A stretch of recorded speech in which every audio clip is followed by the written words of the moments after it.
Hello everyone, welcome to the सरकारी job channel. So आपकी छत्तीसगढ़ के अंदर सब इंजीनियर की वैकेंसी का नोटिफिकेशन आउट हो गया है। यहाँ पे अगर मैं बात करूँ तो आप देख सकते हो यहाँ पर आपकी है उप अभियंता सिविल बैकलॉग, उप अभियंता सिविल नियमित में आपकी वैकेंसीज़ हैं जो कि आप चेकआउट कर सकते हैं। यहाँ पर टोटल 8 वैकेंसीज़ आपकी सिविल के अंदर है और 97 समथिंग आपकी जो है वो जो यहाँ पर दी हुई है वो नियमित यानी रेगुलर के अंदर है। बाकी आप कैटेगरी वाइज चेक कर सकते हैं कि अनरिजर्व्ड और आपकी ओबीसी की कितने अंदर सीट्स यहाँ पर हैं। दूसरा है आपका उप अभियंता व्यायाम यानी इलेक्ट्रिकल वगैरह के अंदर भी है, ये सिविल थी। इसके अंदर आपकी 7 वैकेंसीज़ हैं बैकलॉग के अंदर और 9 वैकेंसीज़ आपकी नियमित के अंदर। परीक्षा की तिथि भी यहाँ पर आ गई है, तो 20 जुलाई 2025 आपकी जो एग्ज़ाम डेट है, इस दिन आपका एग्ज़ाम होने वाला है। पे लेवल यहाँ पर 8 रहेगा सबका। अगर यहाँ पे बात करें शैक्षणिक योग्यता यानी एजुकेशनल क्वालिफिकेशन की, तो आपने किसी भी मान्यता प्राप्त संस्था से सिविल इंजीनियरिंग में डिप्लोमा या फिर डिग्री दोनों ही यहाँ पर वैलिड हैं।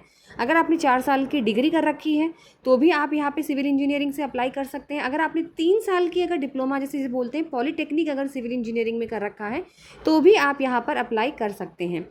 ठीक है, यहाँ पे विद्युत और यांत्रिक इंजीनियरिंग के अंदर अगर बात करें तो इसके अंदर भी आपका विद्युत या यांत्रिक इंजीनियरिंग में आपने डिप्लोमा या फिर डिग्री कोई सी भी दोनों में से आप अगर आपने डिग्री कर रखी है तो भी आप अप्लाई कर सकते हैं और डिप्लोमा कर रखा है तब भी आप अप्लाई कर सकते हैं। अब यहाँ पे बात करते हैं, ये सारे नियम लिखे हुए हैं जो आप लोग ज़रूर पढ़ लीजिएगा। यहाँ पे किस तरीके से आपका यहाँ पे सिलेक्शन होगा और ये सारी चीज़ें यहाँ पर पूरी मेंशन की गई है। 9 पेजेस का नोटिफिकेशन यहाँ पर जो है वो सेट किया गया है। अगर आप बात करते हैं यहाँ पर जो आपकी एज लिमिट है वो यहाँ पर 45 वर्ष तक दी गई है, जो कि आपकी यहाँ पर उसके बाद भी छूट भी दी जाएगी। मतलब अगर बात करें यहाँ पे तो जो छत्तीसगढ़ राज्य के शिक्षित बेरोजगारों के हित को रखते हुए जो स्थानीय निवासी हैं उनको अधिकतम आयु जो है वो 35 वर्ष दी गई है और 5 वर्ष तक की छूट की अवधि को दिनांक से दिनांक तक 5 वर्ष तक बढ़ाया जाता है। ठीक है, तो ये छूट के हिसाब से छूट भी मिलेगी, उसके हिसाब से 45 वर्ष भी यहाँ पे बता दिया गया है। यहाँ पे बात करते हैं बाकी सारी चीज़ें, तो ये इंस्ट्रक्शंस लिखे हुए हैं जो आप देख सकते हो। ठीक है, साक्षात्कार द्वारा सीधी भर्ती किस तरीके से की जाएगी आपकी यहाँ पर पूरा यहाँ पर आपको पढ़ लेना ज़रूरी है। आगे देखते हैं यहाँ पर आपका किस तरीके से क्या क्या एग्ज़ाम होने वाला है वो मैं आपको यहाँ पे बता देती हूँ।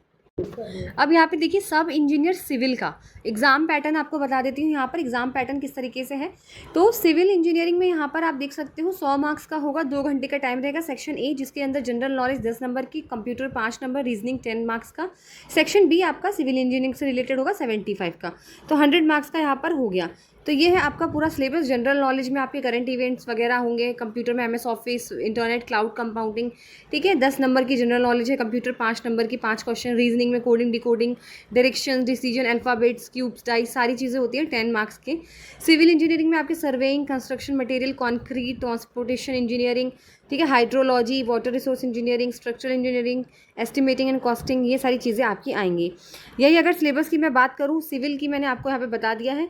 ये आपके इलेक्ट्रिकल की है, तो ये भी हम लोग यहाँ पे चेक कर देते हैं आपके कि इलेक्ट्रिकल के अंदर क्या क्या है, ये आप साइड पे चेक कर सकते हैं। इसके अंदर भी आपकी पहला section general knowledge 10 question 10 marks के, कंप्यूटर 5, रीजनिंग 10, फिर आपका सेक्शन बी कॉमन क्वेश्चन रहेंगे सबके लिए 40 मार्क्स का, और सेक्शन सी यहाँ पे 3 सेक्शंस रहेंगे, 35 नंबर इलेक्ट्रिकल इंजीनियरिंग के लिए और 35 आपके मैकेनिकल इंजीनियरिंग के। वही सेम सिलेबस है, बस थोड़ा सा आपका इलेक्ट्रिकल मैकेनिकल में applied physics, applied chemistry, applied mechanics, strength of material, thermal engineering, basic electrical engineering, electromagnetism, transformer, transfer of machines. ठीक है, इलेक्ट्रिकल के लिए AC machines, alternators, AC motors, और मैकेनिकल इंजीनियरिंग के लिए material cost, auto electrical system, transmission and propeller shaft, final drive and rear, steering and front brakes, ये सारी चीज़ें हैं। तो यहाँ पे सिलेबस भी मैंने आपको पूरा दिखा दिया है, आप पॉज करके दोबारा से चेक कर सकते हैं। ये पूरा सिलेबस आपके साथ यहाँ पे शेयर कर दिया गया है और एग्जाम पैटर्न आपको बता दिया गया है, तो जिसको भी फिल करना है वो फिल कर सकते हैं। And do subscribe the channel for more updates.